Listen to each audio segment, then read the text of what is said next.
नमस्कार सगळ्यांना. आठवडी बाजारातून मी हा कद्दू आणलेला होता, पण जास्त दिवस झाल्यामुळे हा कोवळा राहिलेला नाही आहे. मग ह्याची भाजी तर चविष्ट नाही होणार, म्हणून हा आगळा-वेगळा प्रकार केलेला आहे. ही रेसिपी माझ्या आईची आहे. कद्दू भात. यासाठी अंदाजे 3 कप मी इथे तांदूळ भिजवून घेतला आणि जेवढा तांदूळ घेतलेला आहे तेवढाच आपल्याला कद्दू किसून घ्यायचा आहे. आता इथे कद्दू चिरून घेतलेला आहे. त्यातल्या कडक बिया पण काढून घेतल्या आणि कद्दू किसून घेतला. एकीकडे मी मिक्सरमधून लसूण, अद्रक, हिरवी मिरची आणि कढीपत्ता बारीक वाटून घेतलेला आहे.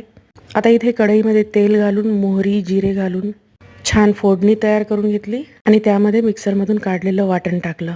त्याला छान परतून त्यात मीठ आणि हळद घातली आणि आपल्याला आता भिजवलेला तांदूळ एक लेयर आणि त्यानंतर किसलेला कद्दू एक लेयर असं टाकत जायचं आहे शिजवायला.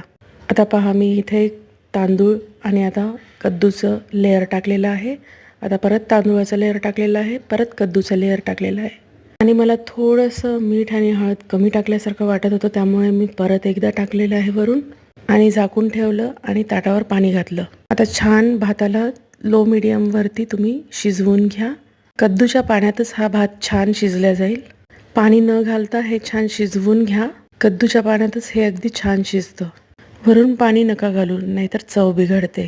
परत थोडंसं झाकून घेऊन परत शिजवून घ्या आणि अगदीच लागलं तर ताटावर घातलेलं गरम पाणीच थोडंसं घाला. हा भात अगदी मऊ शिजत नाही, थोडा कच्चा कच्चा राहतो, पण खाताना खूप टेस्टी लागतो. व्हिडिओ आवडल्यास लाईक, सबस्क्राईब आणि शेअर करा. थँक्यू.